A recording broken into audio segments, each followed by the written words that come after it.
You're listening to The Voluntary Life, where you can hear ideas for finding freedom in an unfree world. Visit thevoluntarylife.com to connect with the show and hear all past episodes. Here's your host, Jake. Hi, it's Jake here. Welcome to The Voluntary Life. This is an episode about making conscious choices as an entrepreneur.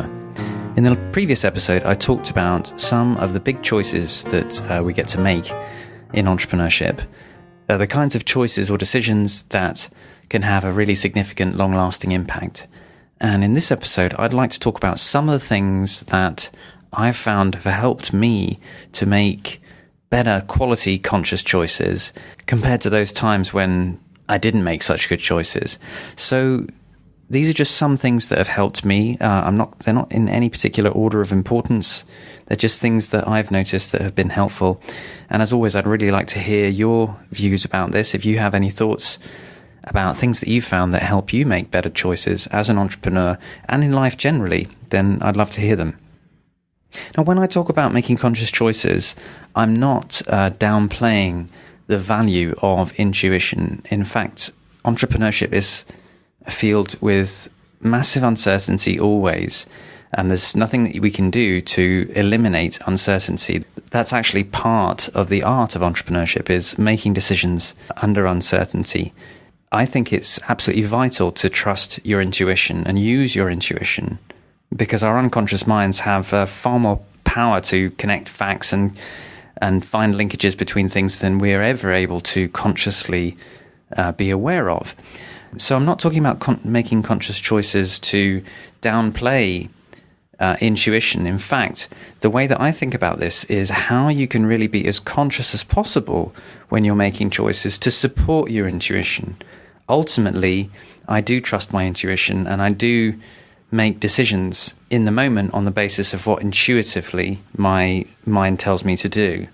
But being conscious can really help support your intuition and make better intuitive choices too. So here are some of the things that have helped me.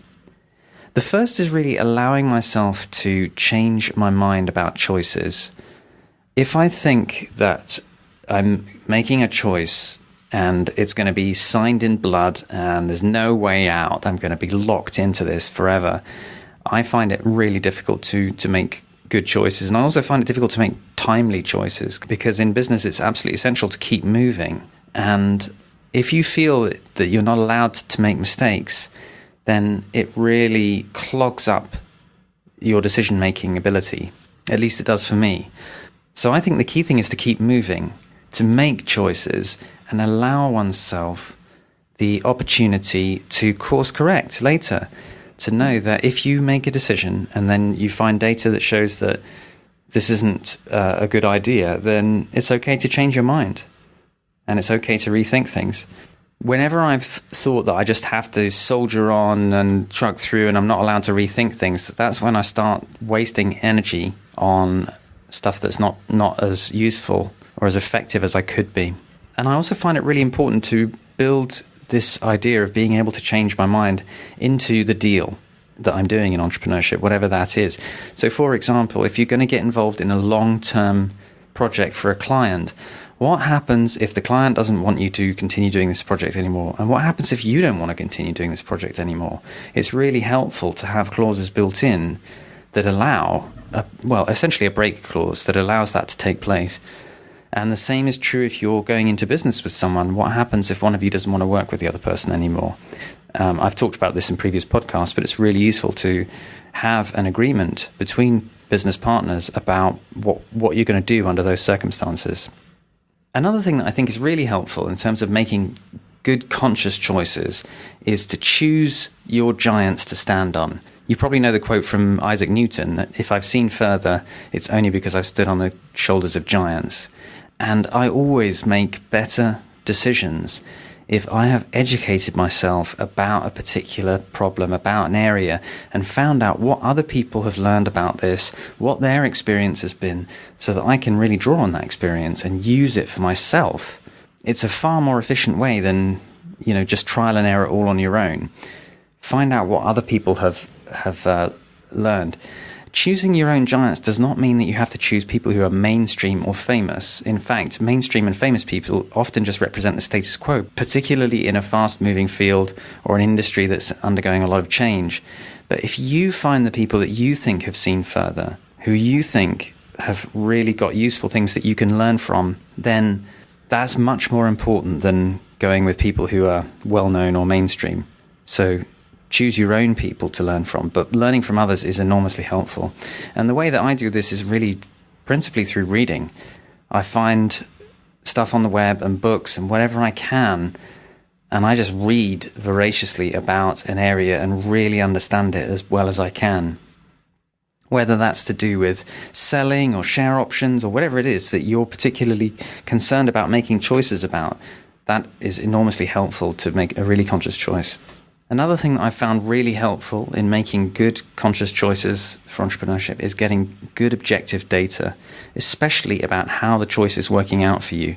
And this is really all about tracking what is happening objectively, in particular the effects of any projects or choices that you've undertaken. So I've spoken about this in previous podcasts, and this is really about using data to be conscious of what you're doing as an entrepreneur. If you're making choices about how to sell more, then rather than just working harder and harder at selling, if you get good data about which sales channels are working well for you and which are not working well for you, that can really inform your choices and make much better choices. That has certainly been my experience for myself. When I've got good information to track the effects of my own choices and my activities, I make far better choices. The next thing that has helped me in making good choices is talking to myself. The main way that I do this is through journaling.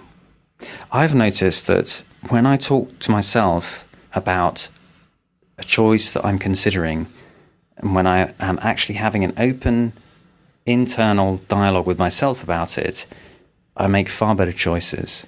And the times that I've made choices that I've regretted have been times when I haven't journaled about it, I haven't really been talking to myself about it. So the main way that I talk to myself is through journaling, through writing stuff down for myself. And that is really just a way of being conscious about what I'm thinking and what I'm doing. And the key is to be non-judgmental and tolerant and just listen to yourself and actually journal. This is something that it took me years to really get into the swing of journaling and allowing myself to really just consciously talk to myself about the choices that I'm making. But it is enormously helpful to me, and I really recommend giving it a try, particularly if you're working through some important decisions or choices. Another thing that's really, really helpful is talking to others. Having a trusted support network, a brain's trust around you of people who you can talk to about your decisions, whether that's friends or mentors or people who you admire, people who have experience in the field. All my good choices are ones that I've talked through with other people and got their views on, got different perspectives on, and that's really helped me make better choices. The next thing that's really helped me is asking the courageous questions to myself about the choices that I'm making and asking those questions when I'm talking to others. And the courageous questions really for me are the why questions. With any project or any choice, there's always the why questions at the beginning. Why are we doing this? What is the purpose of this? What are we trying to achieve? And it's so easy to start something and just kind of pile into it and get going, get working and try and work out how you're doing stuff. Whereas the why questions are the ones that really help you get quality decisions made about where to put your effort. The next thing that's helped me in making good choices is considering the options and choosing between them. If I only think that there is one option that I can follow in entrepreneurship, then I'm wrong and I'm going to make a bad choice. There's always options, and if I don't think I've got options, it means I haven't engaged my imagination and I haven't actually thought about this and thought about what the choices are and used my imagination to come up with good options to choose from that I can then make a choice from, a conscious decision from. So for example, if you need money and you're desperate and there's a project that you could take but the client does not have enough budget for what you thought it was going to cost, There's always options. There's always something else that the client can give you instead, like referrals or follow-up projects, or you can look at the timescale and see whether or not you can do this project on the back burner and look for other things at the same time. There's always options. So use your imagination and give yourself options to choose from, and then make a choice. Because then once you have thought through what you can do, I find you can make the best choice available to you. And the last thing I want to say about being conscious in our choices in entrepreneurship that I've found really helpful to me is really to develop a strong interest in psychology. Business is all about relationships, and it is all about people ultimately. There's a lot of other technical knowledge that you need to know about, but to really be successful in business, you have to understand people. I think all good entrepreneurs have got a very good intuitive understanding of people, and you can support your intuition and enhance your understanding of people by taking an active interest in the field of psychology. For me, in entrepreneurship, this started with Myers-Briggs. I became interested in understanding my team and the people working for me, and understanding the different preferences and strengths and how to best bring out strengths in their performance at work. And I found Myers-Briggs a really, really interesting and helpful framework for understanding people's preferences. That's quite a simple model, and there are lots of other books that I then got interested in about psychology, about understanding people. And I really took a deep interest in this. I founded a psychology book club, read absolutely loads on the subject, and I think it has really helped me make more conscious decisions in my business career as well. Because you're always dealing with people, whether it's clients, staff, suppliers, whoever. So I hope that's helpful. Those are just some thoughts that I've had about ways of being conscious in the choices you make in your business. I'd love to hear any thoughts that you have, or any other ways that you've found of making good choices.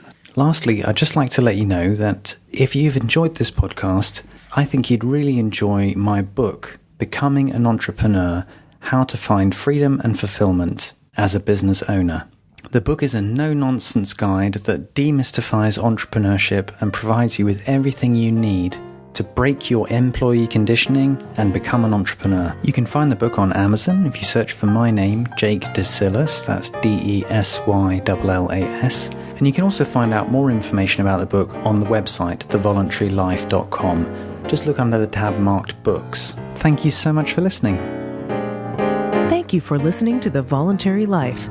If you have feedback about the show, please email jake@thevoluntarylife.com.